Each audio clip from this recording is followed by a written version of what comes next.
Я считаю, с первого по 9 стихи.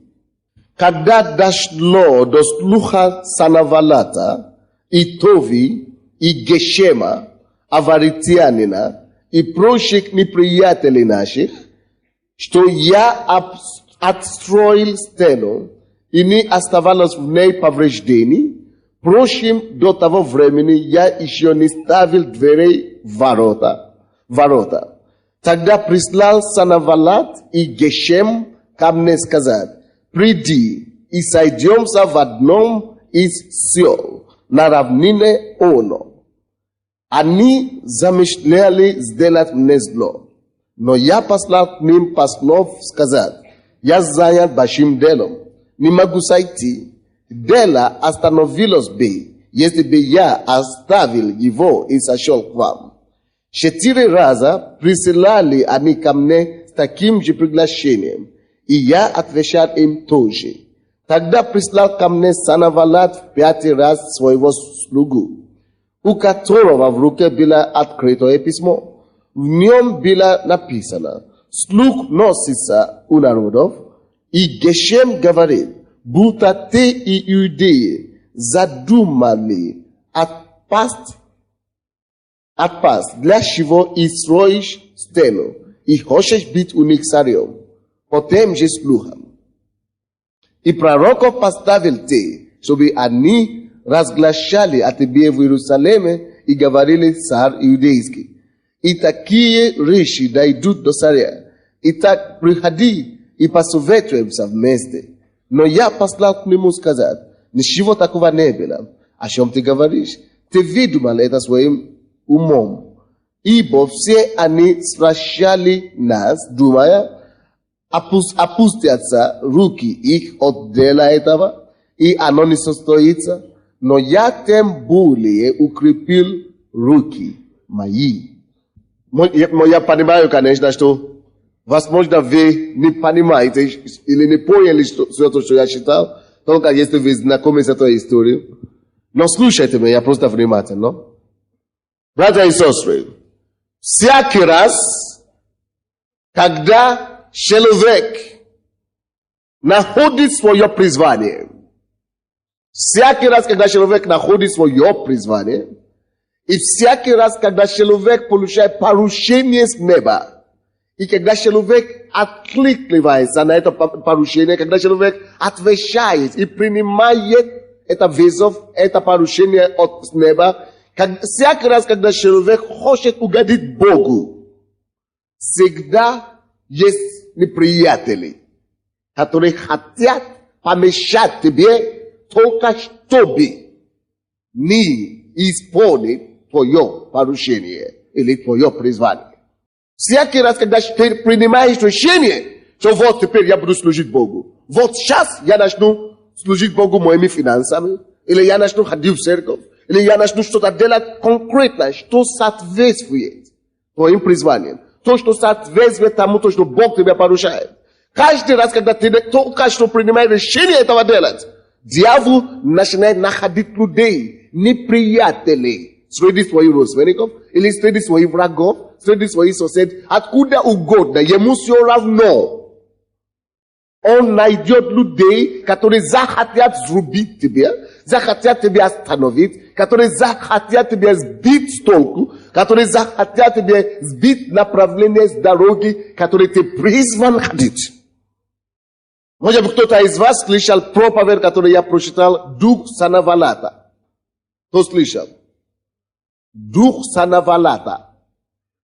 Есть эта проповедь, видео есть и аудио есть. Все проповеди здесь записываются на аудио и видео. Вы можете брать эту кассету, если у вас ее нет. Или если у вас не было. Это было в четверг, я читал эту проповедь.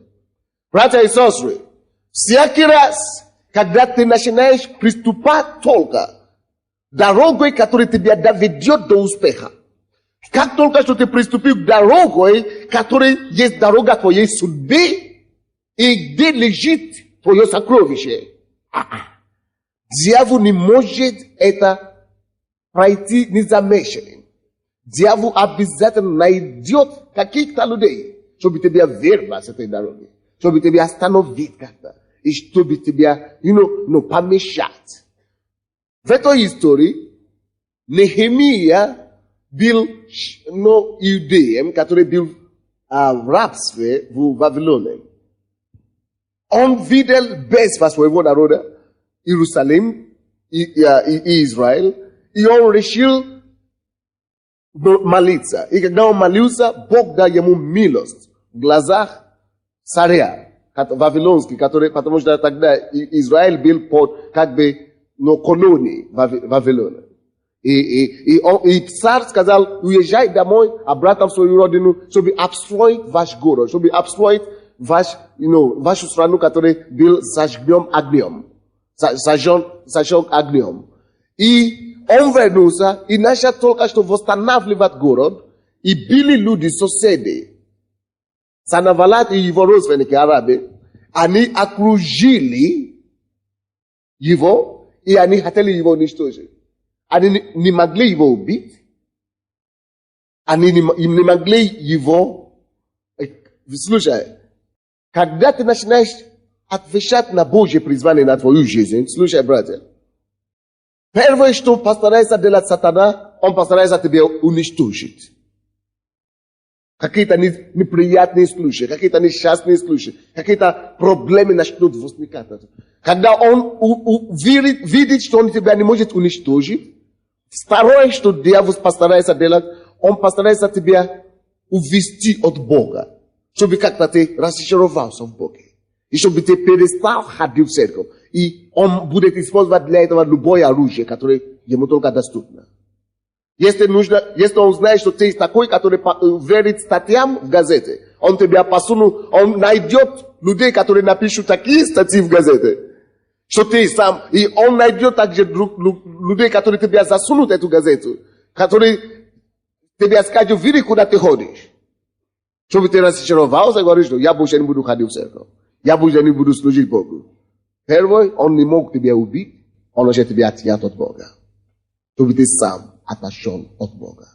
Если ему уже не удастся тебе увести от Бога, остался у него только один вариант. Он теперь захочет тебя сбить с дороги, чтобы ты потерял твой фокус. What do you call distraction? Отвлечь. Он постарается тебя отвлечь от твоего фокуса. Отвлечь тебя от твоего предназначения. Увести тебя из той дороги, которая тебя должна тебе вести, твое сокровище. Он тебя захочет дать какой-то второстепенной заботы, чтобы ты оставил первозначное. Вот. Дьявол в жизни Нехемия уже старался его уничтожить. Они продолжали строить мечом в руке.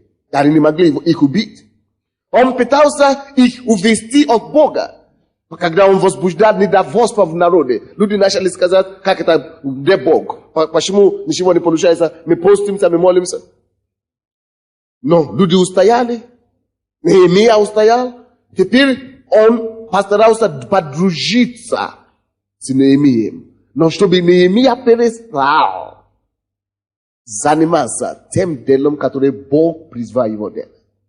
И они начали... Это может быть через дружбу, это может быть через атаки, это может быть через ложные дружбы. В этом случае они послали послов Нехемии, чтобы он оставил работу свою, чтобы он оставил строительство Иерусалима, чтобы он оставил восстановление города, чтобы он оставил его предназначение от Бога, то, что он призван, то, ради чего он родился. Цель его жизни, смысл жизни его, который он наконец-то приобрел, который он в конце концов нашел. Дьявол говорит, что давай мы будем дружиться, мы будем заниматься чем-то другим, только не этим, к чему ты призван заняться. Первый стих еще раз давайте будем читать. Когда дошло до слуха Санавалата, и Тови, и Гешема, аравитянина, и прочих неприятелей наших. Заметьте себе это слово «неприятели». Теперь у меня вопрос к вам. Когда, в каком моменте, в какое время появляются неприятели у верующего? В каком момент, в какое время? Я уже сказал. Когда ты становишься на правильный путь, на путь твоего предназначения. Как только что ты начинаешь ходить по пути твоего предназначения, как только что ты находишь место твою жизнь, как только что ты находишь Божье поручение и начинаешь и принял решение послушаться Богу и угодить Ему, именно тогда начинаются появляться у тебя неприятели. Вроде бы бросил курить, вроде бы бросил пить, я больше не гуляю, я больше не изменяю жену, я больше не изменяю мужа. Вроде бы я стал хорошим. Именно тогда люди, которые были близки к тебе раньше, именно тогда они начнут тебе ругать, куда ты пошел, с ума сошел, сектант и так далее. Вроде бы они должны были радоваться, парадокс какой-то. Нет, это жизнь. Между прочим. Как только что ты находишь твое предназначение, все. Ты становишься центром атаки. Ты становишься медом, который притягивает щел. Потому что сладость Царства Божия вошло в твою жизнь. А пчелы не могут пролетать рядом с медом просто так. Пчелы должны окружать меды. Аминь. Если ты поставишь сладость у себя в голову, сахар, осы скоро прибегут. Вы слышите меня? Если ты положишь у себя здесь сахар или мед, ты становишься центром внимания ос. Аминь. Вот, когда в духовном мире ты тоже находишь твое предназначение, это уже притягивает какие-то неприятели. Так, когда услышали наши неприятели, так, что я обстроил стену. Стена. Слушайте. Обстроить стену, это не то же самое, что разрушать стены. Кто-то разрушал эту стену, у него не было проблемы. Но когда кто-то другой пришел, чтобы обстроить стену, тогда неприятности начинают приходить. Вы поняли? Когда ты принимаешь наркотики, чтобы себя уничтожать свою жизнь, свою семью, люди говорят, что не повезло ему, все. Человек пропал. Но продолжает делить денежки с тобой. Но как только что ты пришел к Богу, в церковь, где ты бросил наркотики теперь, где ты начал уже вести благоугодную жизнь, тогда люди тебя уже обходят тебя со стороны. Потому что ты начинаешь строить стену. Представляете себе, не поймешь. Кто читал какие-то статьи о нашей церкви? Какие-то ужасные статьи. Кто-то читал, да? Поднимите ваши руки. Слава Богу, что большинство не читали. Бог не позволил вам видеть эти статьи. Он, наверное, знает, что вы не видите.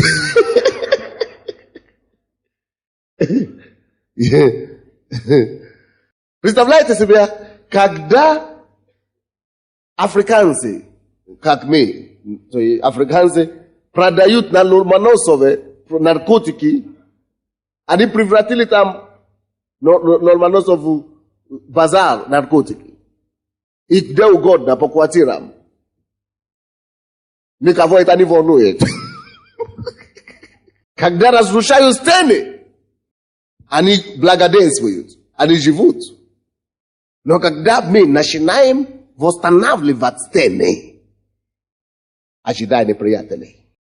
Почему неприятности на церковь? Почему атаки на церковь? Почему люди пишут такие гадости на церковь живого Бога? Потому что есть другие церкви, где ничего не происходит. Где наоборот стены сваливаются. Но там, где, здесь неприятности пришли к нему, потому что он смел строить. Там, где люди начинают строить, восстанавливать семьи. Жена находит мужа. Муж возвращается от блуда домой в жене. Дочка, которая загуляла, возвращается домой, потому что покаялась.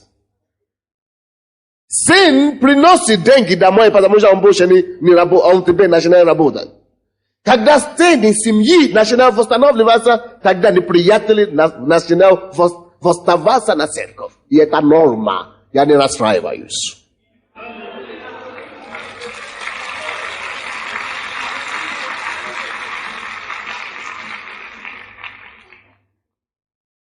Люди не боятся и не испугаются от собак, у которых нету зубов. Или как называется? Когда у собаки нету зубов и нету этих клыков, ногтей. Когтей. Да, когда нету ногтов,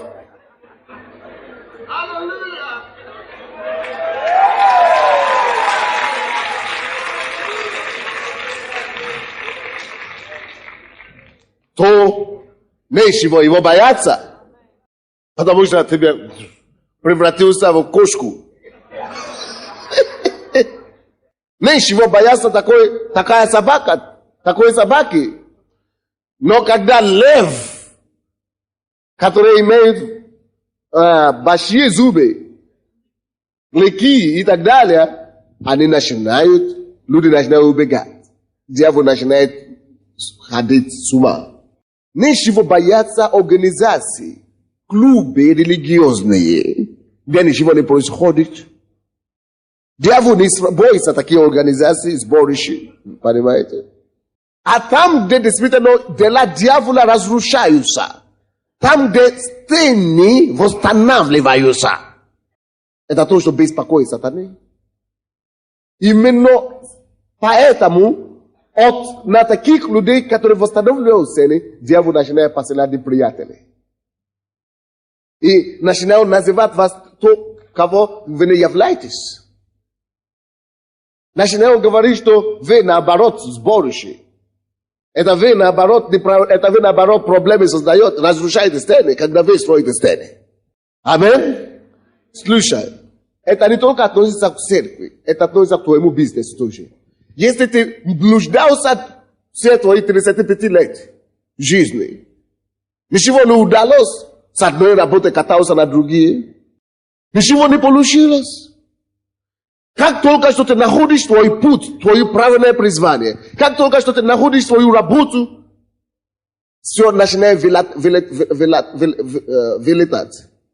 Все начинает разрушаться. Все начинается деградироваться. Вроде бы что-то еще получилось в миру, вообще сейчас ноль реакции, вообще ничего уже не получается. Слушай, продолжай быть фокусирован. Когда всякие неприятности и неприятели восстают на тебя, хотя сейчас ты знаешь, что ты на правильный путь, будь фокусирован на твое призвание, на твою миссию, на твое поручение.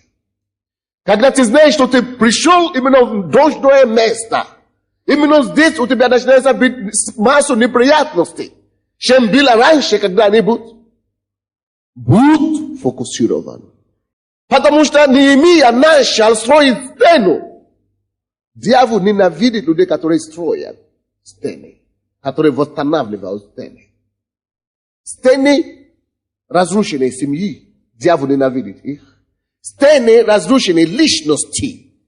Когда ты начинаешь восстанавливать, дьявол тебя ненавидит и посылает тебя неприятелей. Стены разрушенной судьбы. Когда ты начинаешь восстанавливать их, ты привлекаешь к себе неприятелей. Но будь фокусирован. Не позволь неприятелям увести тебя в твоей судьбе.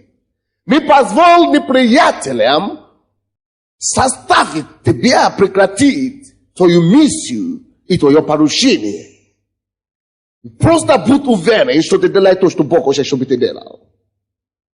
И продолжай трудиться. Вы слушаете? Давайте послушаем, что сказал им. Нехемия. 2-3 стих. Тогда прислал Санавалат и Гешем ко мне сказать: приди и зайдемся в одном из сел на равнине Она. Они замышляли сделать мне зло. Они думали, что он пойдет. Если бы он пошел, они бы сделали ему зло. Они сделали бы ему зло. Братья и сестры, мы не будем делать то, на что провоцирует нас дьявол, как церковь. Мы не отвечаем их, мы не обращаем внимание на них, мы не сосредоточиваем наше внимание на то, что они делают. Давайте будем сосредоточить внимание на то, что Бог призвал нас делать. Давайте будем продолжать освобождать наркоманов. Давайте будем продолжать спасать людей. Давайте будем продолжать молиться за больных. Давайте будем продолжать делать все то, что Бог повелел церковь живую делать. Значит, если выгоняют нас на улицу, мы будем продолжать делать то, что Бог говорит, что мы делаем. Кто-то из вас говорит аминь. А если завтра вас выдворят на улицу, может быть, только 1% из вас придет. Я точно буду. Я могу говорить за себя. 3 стих говорит: но я послал к ним послов сказать: я занят большим делом, не могу зайти. Слушай, когда у тебя есть проблемы, давление на тебя бросить церковь, бросить твое дело, бросить свой бизнес, зайти в сторону, зайти с дороги. Слушай, дай дьяволу знать и скажи самому себе, что нет, я занят большим делом. Это дело слишком ответственное. Это дело слишком большое, чтобы я зашел с нее. Это дело слишком ответственное. Я не могу себе позволить бояться, как пастор. Я не могу себе позволить уехать. Это на то, что дьявол намекает. Пока меня не выдворят, я не уеду. Я продолжу делать то, что Бог хочет, чтобы мы делали. Аминь.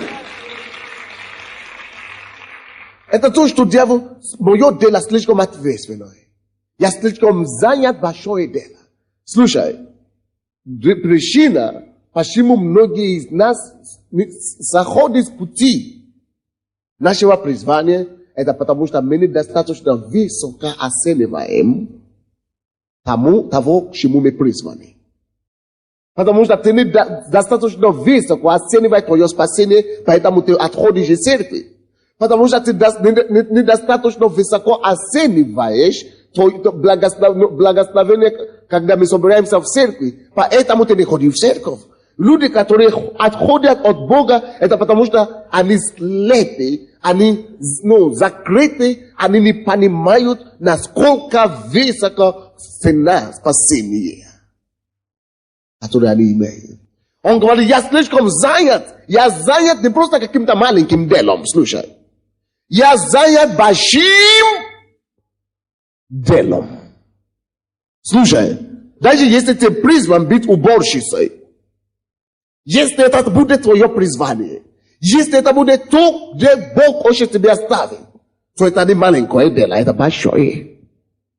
Если ты нашел твое призвание, не важно, как оно называется, но если ты знаешь, что это твое место, это то, что Бог тебе дает, не позволь неприятности, не позволь проблемы, не позволь обстоятельствам, не позволь какие-то давления неприятелей отгонять тебя оттуда, не позволяй им заставить тебя зайти с дороги. Это большое дело, если только это то, что Бог тебе дает. Оно большое, не важно его размер. Твое место есть высокое место. Оцени себя по достоинству. Оцени твое призвание по достоинству. Оцени твое спасение по достоинству. Оцени твое призвание по достоинству. И гордись этим также. Вы слушаете меня? Я не могу сойти. Я занят большим делом. Там написали, что я хочу стать президентом Украины. Я говорю, ерунда какая-то. Как это стану президентом, когда я уже занят большим делом?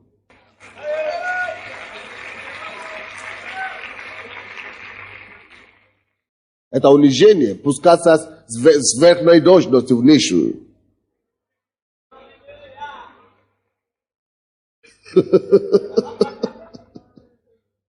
Я не могу быть более счастливым ни в какой должности, чем я сейчас счастлив.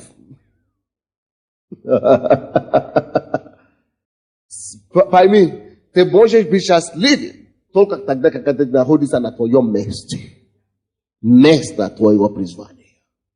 Только тогда, когда ты занимаешься тем, чему ты призван заниматься. Только тогда ты счастливым. Тогда это большое дело. Вы понимаете, даже Иисусу предлагали быть царем. Слушай, даже если весь Украина начнет кричать сегодня, стань президентом, я все равно не стану. Я отвергну это все равно. Потому что я уже на более высоком месте. Откройте это Евангелие от Иоанна. Евангелие от Иоанна, 6 глава, 15 стих. Евангелие от Иоанна, 6:15. Я буду читать. Иисус же, узнав, что хотят прийти, нечаянно взять его и сделать царем, опять удалился на гору один. Слушайте, Иисус был настолько популярным, Иисус был настолько, известной личностью, когда он здесь жил и ходил на земле, что все люди хотели его сделать царем. Представляете себе такое? Многие из вас реагировали на это с аплодисментами. Но Иисус не реагировал с аплодисментами. Знаете, что Иисус делал, когда его хотели поставить царем? Он убежал. Вы задумывались когда-нибудь, когда Иисус говорит людям, когда он исцеляет человека, он говорит, не скажи никому. Не скажите никому. Не дай никому знать, что я тебя исцеляю. Вы слышали об таком когда-нибудь? Почему Иисус не позволял людям сказать, провозглашать, трубить об этом? Потому что он знает, что люди хотят его сделать царем. И он знает, что он царь уже. Он уже царь, не на земле только, но над всей вселенной и небом.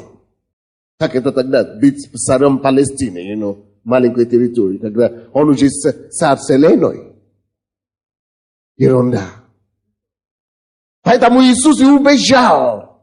Он не хочет пуститься из высшей должности на нишу. И я знаю своего Господина, я знаю Иисуса. И я хочу быть подобен на него. Так что те, которые надеются, пускай они надеются в это направление больше. Они говорят, что то, что мы делаем, что мы евангелизируем, в одной статье пишут.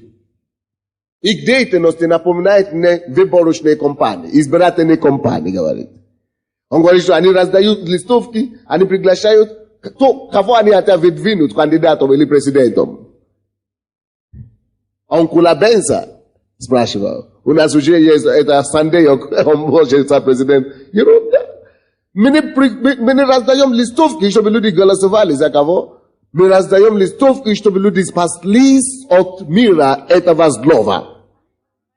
И чтобы они познали живого Бога, который умер за них и отдал свою жизнь за них. Знаете, Иисус хотели поставить царем не потому, что эти люди любили его. Это дьявол конкретно дал им задание.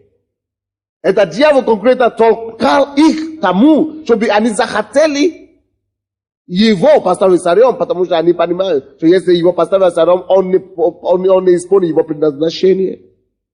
Если он станет царем, он больше не пойдет на Голгофу. Царь не носит крест. И цари не распинают на крест. Вы не понимаете меня? Но он знает, что хотя его путь терновый, хотя его смерть болезненная, хотя ему приходится умереть на кресте, он предпочитал это, чем быть царем. Потому что тогда он одержит окончательную победу над самой смертью. И он воссъедет одесную отца однажды, если он пройдет его весь путь. Так что дьявол всегда будет тебя сунуть в разные возможности, только чтобы ты отошел от Бога, от твоего предназначения, от твоего призвания. Но Бог разоблачает сатану, правда? Jakby Bóg rozblaszает сатану. Будь фокусирован на твое призвание. Будь фокусирован на то, к чему Бог тебя призвал. Давайте откроем, пожалуйста, Притчи, 16 главу. Притчи 16, 28, 29. Притчи 16. Притчи 16, 28, 29. Человек коварный сеет раздор, и наушник разлучает друзей. Человек неблагонамеренный развращает ближнего своего и ведет его на путь недобрый. Я сказал, что если дьяволу не удастся тебе убить или уничтожить, он начнет что делать второе? Это третье. Отнять от Бога. Он постарается тебя отнять от Бога. Это второе. Третье.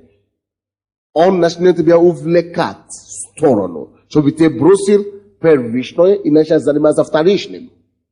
Сбить с дороги, с пути. Братья и сестры, есть цель. Есть причина. Почему дьявол старается тебя сбить с толку? Есть причина. И причина написана здесь. Посмотрите. Человек коварный сеет раздор. Если дьяволу удастся тебя сбить твоего с пути направления, у тебя начинается раздор с теми людьми, которые Бог тебя поставил. Божественными твоими контактами начинают разрушаться. Это с одной стороны. И наушник разрушает. Кто такой коварный человек? Это человек неприятельный, через который дьявол тебя давит, толкает, чтобы ты отошел. Когда ты отойдешь, раздор придет в твою жизнь. Он начинает посылать наушников. Наушники это те, которые говорят: о, ты знаешь, что там произошло? Ты знаешь, что там творится? Ты знаешь, в этой церкви там есть компьютеры, все данные о твоей жизни пишут. Потом контролируют тебя цвет глаз, цвет волос. Представляете себе, такой чушь какие-то. Чтобы до такого придумать вообще. Компьютерные сети, все твои родственники, все там написано. Чтобы, да, досконально, чтобы контролировать их. Чтобы превратить их в зомби. Или как это? Обдумарить, чтобы обдумарить их. Ой. Обдуманить, да? Одурманить, да. Представляете себе такое? Похоже, вроде бы они больше такой шемей. На мой взгляд. Вот, человек начинает именно наушники. Вы знаете, что такое наушник, да? Вот, именно наушники сеют такие вещи. Пропагандируют такие, неважно через прессу или через чего. Есть цель, чтобы разлучать нас божественными друзьями. И лучший друг — это твое призвание. Раздор — это разлучение. Раздор между тобой и твоим призванием. И, конечно, с теми людьми, которые Бог тебя поставил. То есть цель, чему дьявол делает. Он хочет тебя разрушать отношения с теми, которые Бог тебя поставил.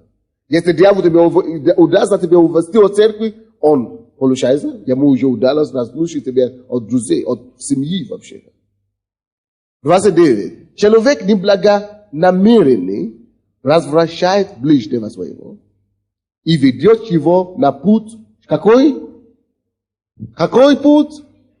Недобрый. Почему? Вот цель сатаны. Неблагонамеренный человек, чтобы развращать. Чтобы ты сошел с пути и пошел на путь злой. Не просто недобрый, а вообще злой. Вот почему Неемия говорит в 6 стихе 6 главе 3 стих, который мы читали, что я слишком занят большим делом, что дело, которое я призван, оно слишком большое. Слушай, ты должен знать размер твоего призвания. Она не может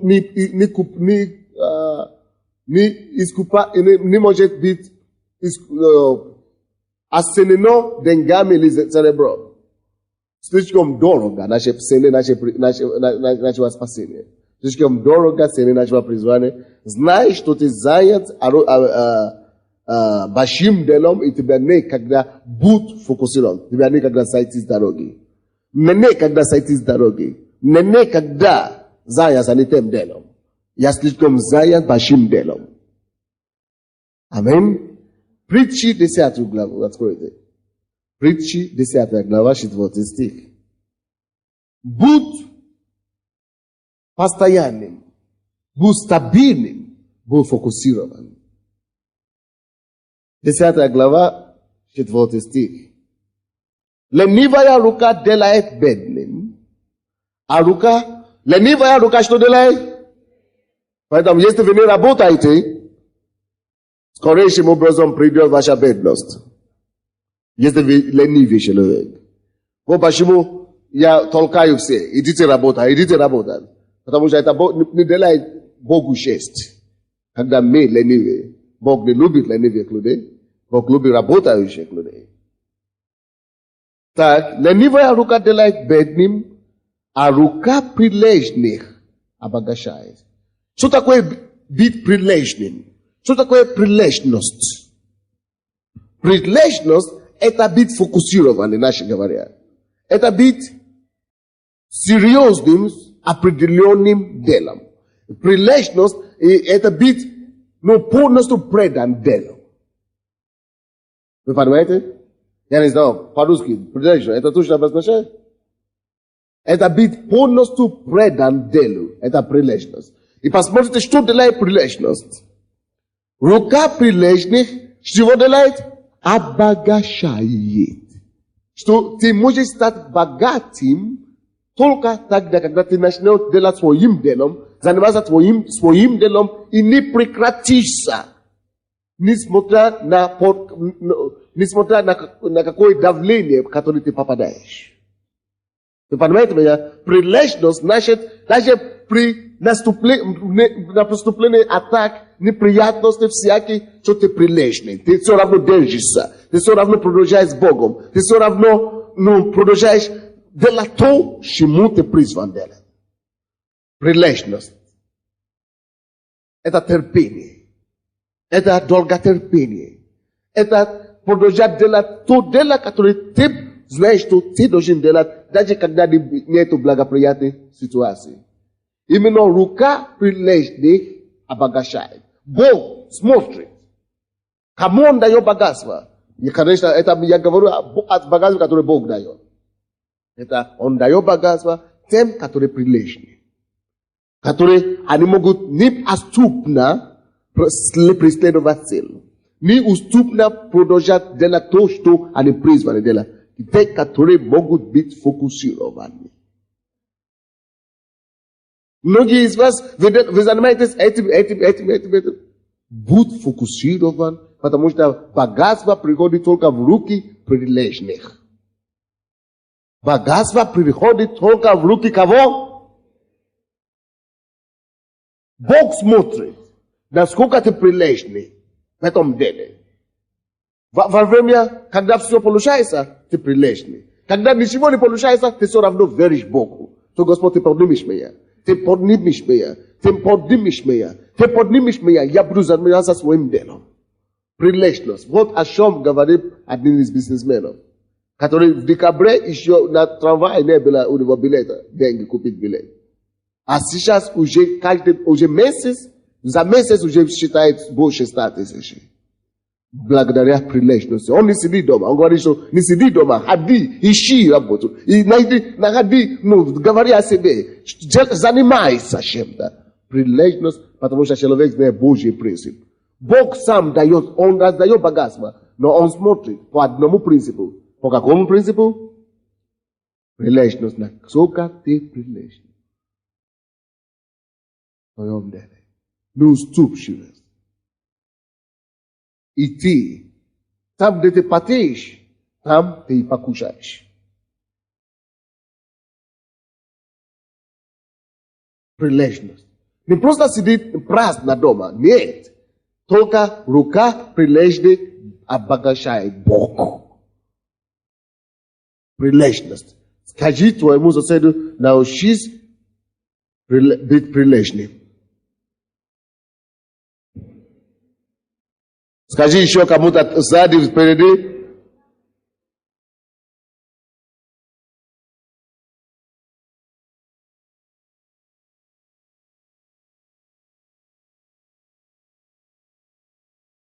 В принципе, это просто значит не сдавайся.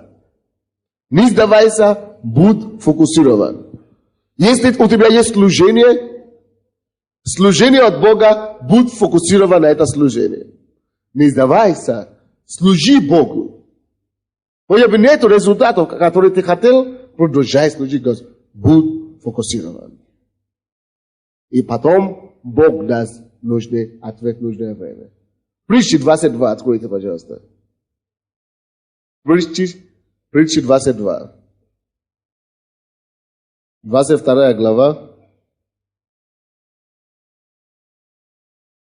Прилежность, она полезна, слушайте, только когда человек знает, что он находится там, где Бог его ставил. Если ты находишься в чужом месте, ты занимаешься чужим делом, чужое место, чужое дело, чужое какое-то, это самое, чужое призвание, прилежность тогда тебе и ничего не принесет. Прилежность будет тебе давать результат, когда ты находишься там, где Господь что тебя оставит. 29 стих говорит нам, видел ли ты человека проворного в своем деле, он будет стоять перед царями. Нужно быть проворным в своем деле. Есть ли у тебя какое-то дело, чем ты занимаешься сейчас? Это ли твое или нет? Иногда ты просто знаешь, что это мое место. Это мое. Это мое. Ну, талант у меня такой. Ну, у меня способность такая. Ну, я чувствую себя на своей тарелке. Вот это мое дело. Потому что человек, слушай, написано, только когда человек, даже если он проворный, это потому что он на своем месте. Вы слушаете меня? И когда человек на своем месте, и еще и прилежный, и проворный, и терпеливый, и долготерпеливый, и работает, тогда посмотрите, что будет. Он тогда будет стоять перед царями. Он не будет стоять перед простыми. Потому что он находится в своем месте, и он прилежно этим продолжает делать, заниматься.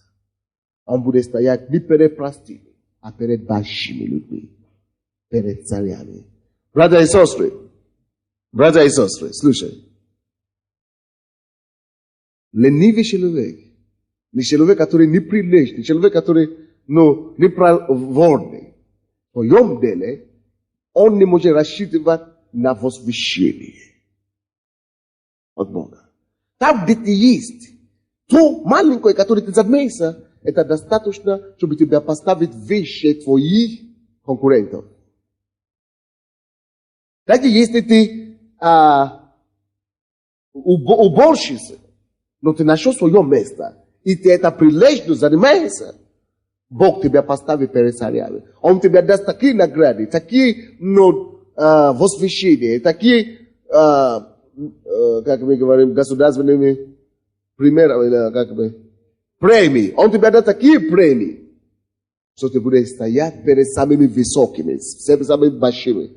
Слушай, Библия говорит, он не будет стоять перед кем? Простыми.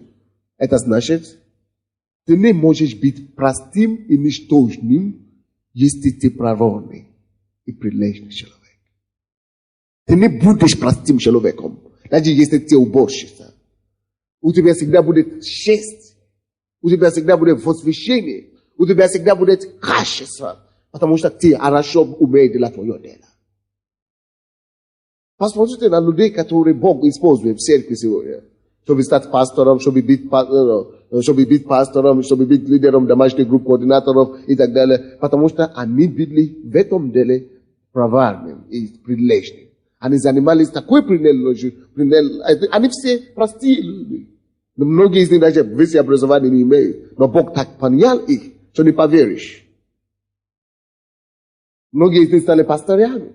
Что теперь царям и проповедники, и бизнесмены, и все большие в миру, они уже приходят к ним за молитву. Потому что они были прилежными в Божьем деле, в твоем призвании. Слушай, твое призвание достаточно для тебя, чтобы тебя накормить, дать тебе хлеб на жизнь, хлеб насущный. Это, если ты только можешь там быть фокусирован и быть прилежным.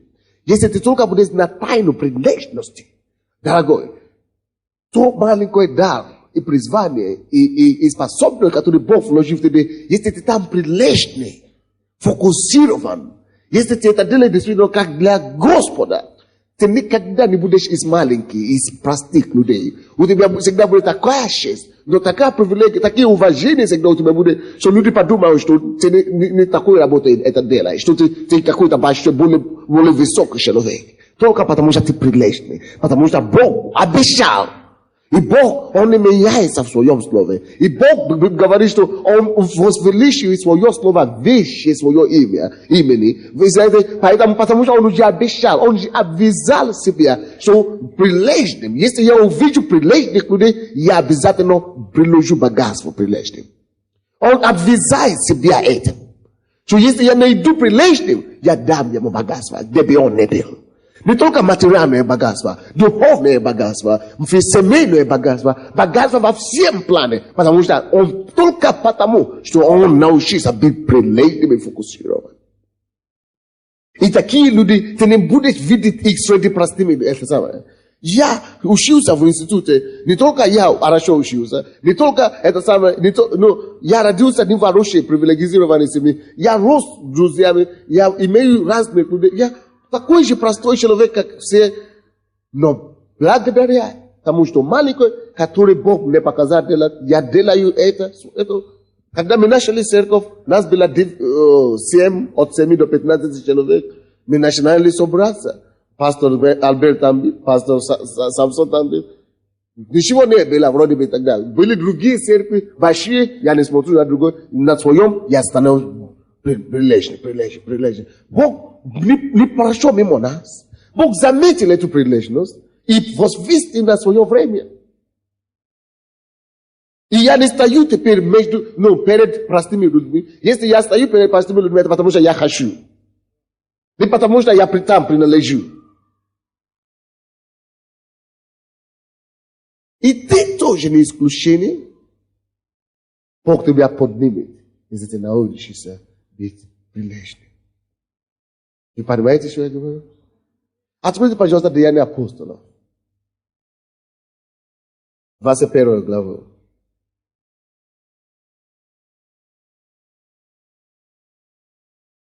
Иногда бывает так, что то, к чему мы призваны делать, наши дела, наше призвание, бывает так, что бывает тяжело.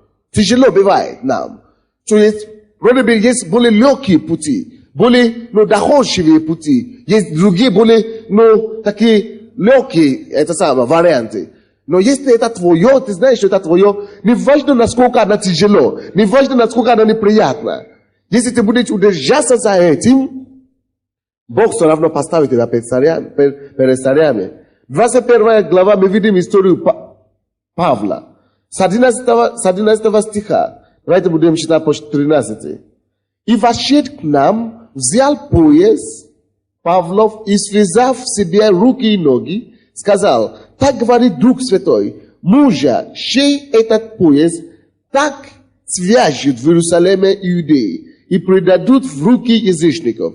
Когда же мы услышали это, то и мы и тамошние просили, чтобы он не ходил в Иерусалим.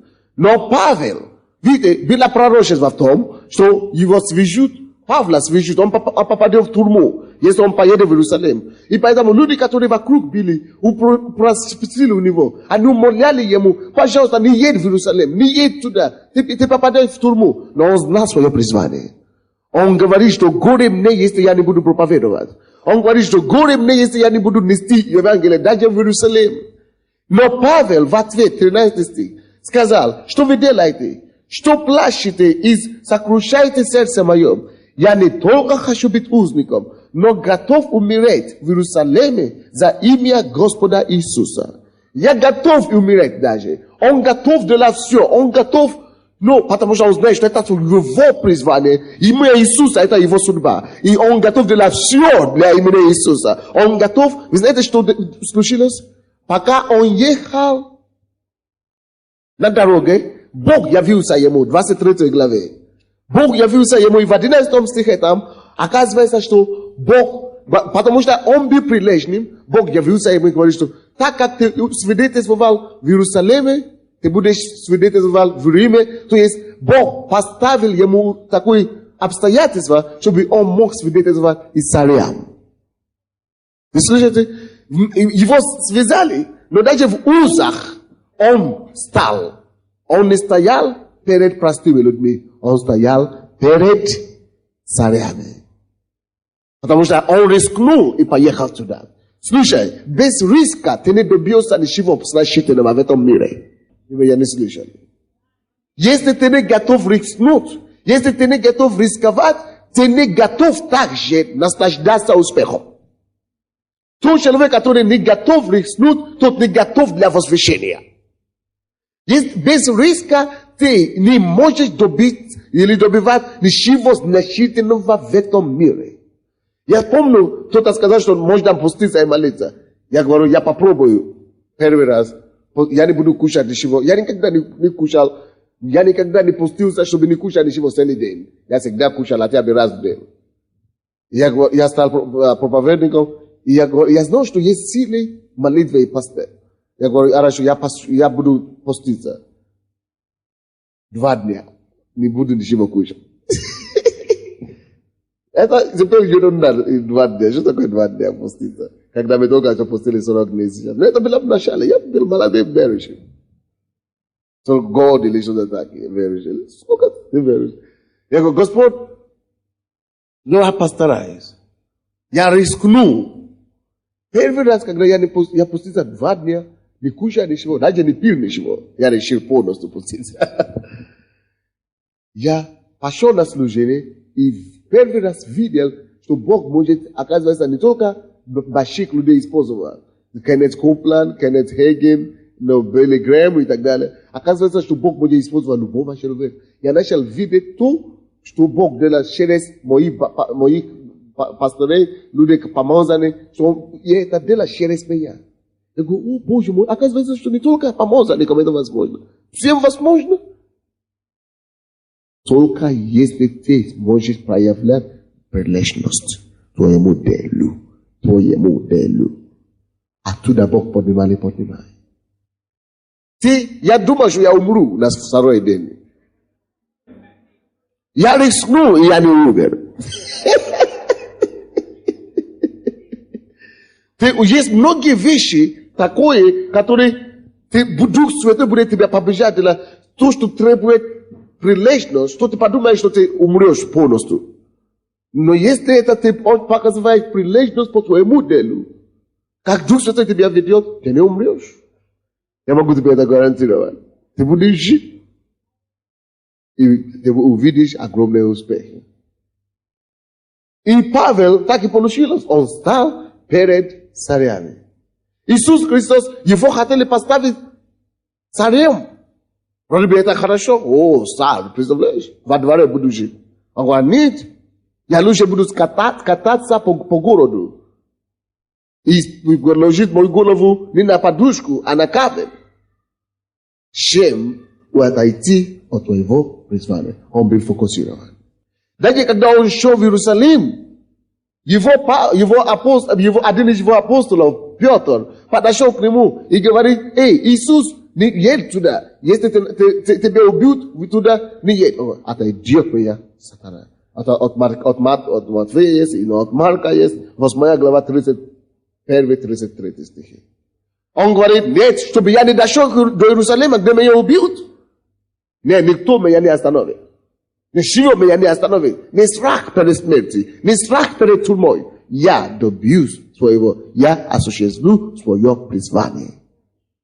Неприятностями я не остановил. Неприятности и неприятелями я не уведут от Божьего призвания. Я буду фокусирован до конца.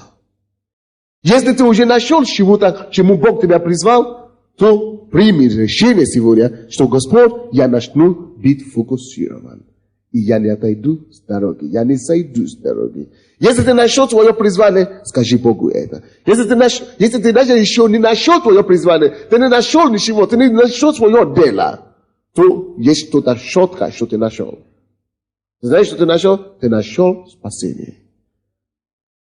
Иди к спасению, иди в Царство Божие фокусирован. Ища горное. Если ты будешь фокусирован на дела Божие, Бог тебе даст твое призвание. Если ты будешь фокусирован на дела Божие, на Царство Божие, на то, чтобы искать Царство Божие, Бог тебе даст дело земное, чем можно будет заняться. Откуда Он тебя поднимет и увеличит тебя весом. Давайте станем, будем молиться. Будь фокусирован на твое дело. Скажи Богу, что Господь, помоги мне быть фокусированным. Я принимаю решение сегодняшнего дня. Подними свои руки, закрой свои глаза и поговори с Богом. Помоги мне, Господи. Я хочу быть фокусирован. Я хочу быть прилежным. Молись Господу. Поговори с Ним. Расскажи Ему о твоем деле. И проси у Него помощь. Чтобы ты не сошел с пути. Чтобы ты не расслышал. Чтобы ты не слышал то, что говорят неприятели. Чтобы неприятели твои не склонили тебя с пути истины. Скажи Ему, я буду фокусирован на свое спасение. Я буду прилежно служить Тебе. Я буду фокусирован на то, к чему Ты меня призвал. Мы молимся, говори с Богом.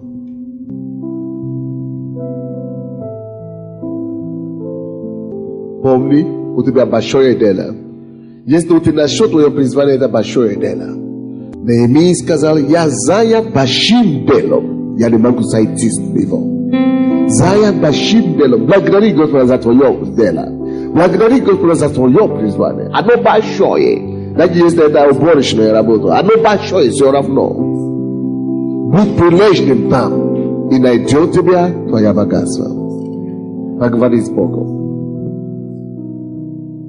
Если у тебя нету твоего дела, если у тебя нету твоего призвания, ты еще не нашел, будь фокусирован на твое спасение. Исследуй Бога, изучай Царство Божие, будь прилежным в деле Царства, и Бог тебе даст дело земное, где ты будешь тоже успешным. Поговори с Богом. Поговори с Богом о твоем деле, о твоей работе, о твоем призвании, о твоей семье. Отдай все Богу. Господь, во имя Иисуса, я благодарю Тебя за слово, которое мы слышали от Тебя сегодня. Мы хотим быть железным в том деле, которое Ты призвал нас. Господь, мы просим, чтобы Ты помог нам, Господь. Быть прилежным, быть фокусирован в нашей семье, в нашей работе, на Твое дело, на спасение, на Царство Божие, чтобы не отойти от Тебя ни на один день, во имя Иисуса. И, Господь, я запрещаю всякие неприятности, неприятели, которые стараются отвлечь внимание Твоих детей. Именем Иисуса Христа я повелеваю всяким обстоятельствам, всяким то, что старается отвлечь Твоего народа. Я повелеваю им отойти прочь. Я молюсь, чтобы у Твоего народа хватало силы, чтобы хватало смелости, чтобы хватало дерзновения. Быть прилежным, быть фокусирован до конца во имя Иисуса. Помоги нам, Боже, утвердиться в Твоем деле, на Твое поприще во имя Иисуса Христа.